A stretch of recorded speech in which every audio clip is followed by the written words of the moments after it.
বন্ধুরা, শাশুড়ি মা রান্নাঘরে তোমার দিকে অনেক অনেক স্বাগত। দেখো আজকে জ্যান্ত জ্যান্ত বাটা মাছ নিয়ে আসা হয়েছে। দেখো বাটা মাছগুলোকে বেছে ধুয়ে পরিষ্কার করে নুন মাখিয়ে রেখেছি।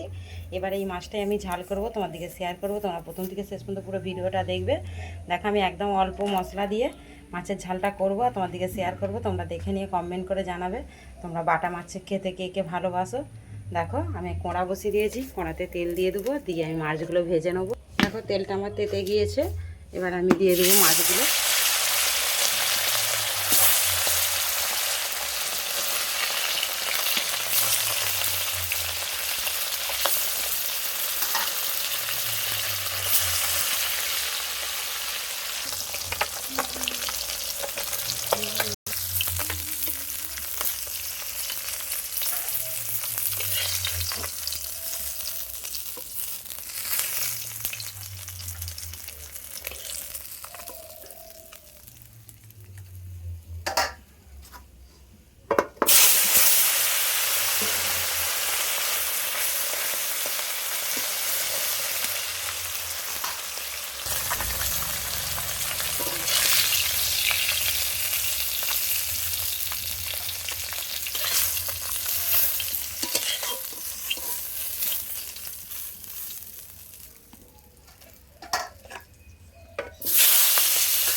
দেখো সমস্ত মশলা নিয়ে দিয়ে দিয়েছি টমেটোর সাথে, অল্পই মশলা নিয়েছি।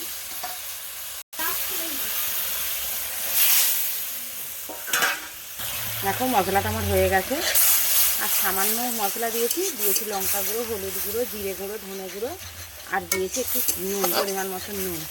এবার আমি সর্ষে পোস্ত বেটে দেবো, তার আগে জলটা দিয়ে দেবো।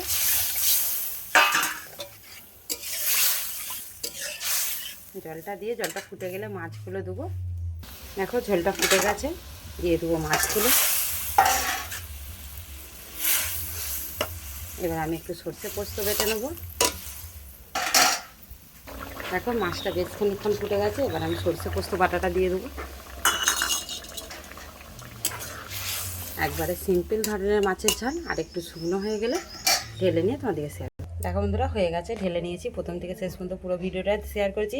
সেরকম কিছু মশলা দিইনি, অল্প একদম হালকা করে বাটা মাছের ঝালটা তোমাদেরকে শেয়ার করে দিলাম। তোমরা দেখে নিবে, কমেন্ট করে জানাবে যে আমার এই মাছের ঝালের রেসিপিটা তোমাদের কেমন লেগেছে। অনেক অনেক ধন্যবাদ।